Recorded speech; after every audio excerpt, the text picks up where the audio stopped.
On entend souvent dire que le fait de communiquer par le regard et les gestes pendant les rapports intimes est preuve de complicité au sein d'un couple, ce qui est tout à fait vrai, mais cela ne signifie pas pour autant que les mots n'ont pas leur place dans ces moments très spéciaux.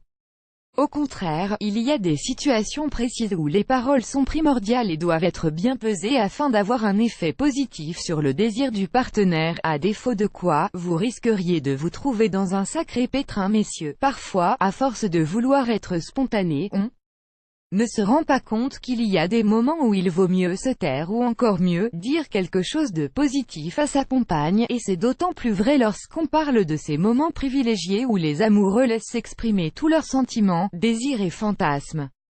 Une seule parole mal placée suffirait à tout gâcher, car s'il y a bien une chose que beaucoup d'hommes ignorent, c'est que le désir d'une femme s'entretient et que des fois, il suffit d'un seul élément désagréable communément appelé « tout l'amour » pour qu'elle perde tout l'appétit sexuel qu'elle avait quelques secondes plus tôt.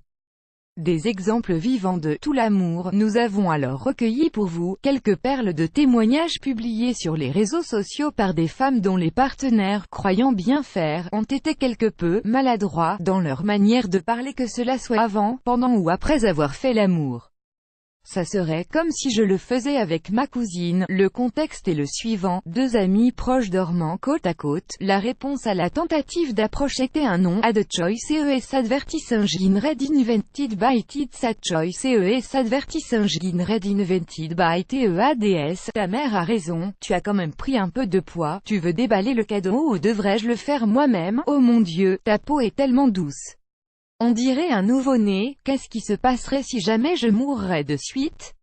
Tu continuerais tout de même jusqu'au bout. Ad choice ES advertising red invented by Tids. Ad choice ES advertising red invented by TEADS. Un soir, il me sort: tu as déjà couché avec combien d'hommes pendant que nous étions en train de faire l'amour? Tu es sur le point de jouir. Il le répétait sans arrêt. Je suis Batman, le smoothie est bientôt prêt. Ce qui est à retenir: il serait peut-être temps, messieurs, d'apprendre des erreurs des autres, et arrêter de donner à votre engin des surnoms à coucher dehors, et surtout arrêtez de mêler vos anciennes relations ou celles de votre partenaire à ce que vous êtes en train de faire. Là c'est non, non et encore non. Pas la peine de rappeler non plus qu'il est tout à fait utopique de croire que le fait de demander à votre conjoint si elle va jouir ou non accélérera le processus d'excitation.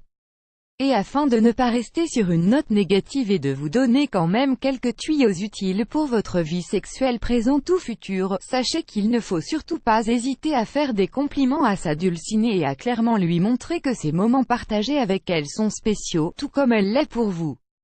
Il n'y a pas de mal dans le fait d'émettre des commentaires, l'important c'est qu'ils soient directement destinés à la personne et qu'ils soient intelligemment formulés et sortis au bon moment. Ad choice ES advertising red invented by Tids. Ad choice ES advertising red invented by TEADS. Comme vous pouvez finalement le voir, l'affaire est tout sauf compliquée, comme il suffit seulement de quelques mots pour la refroidir, il en faut seulement quelques-uns aussi pour l'exciter et lui prouver une fois de plus que vous méritez tout ce qu'elle peut vous offrir. Plus grand que.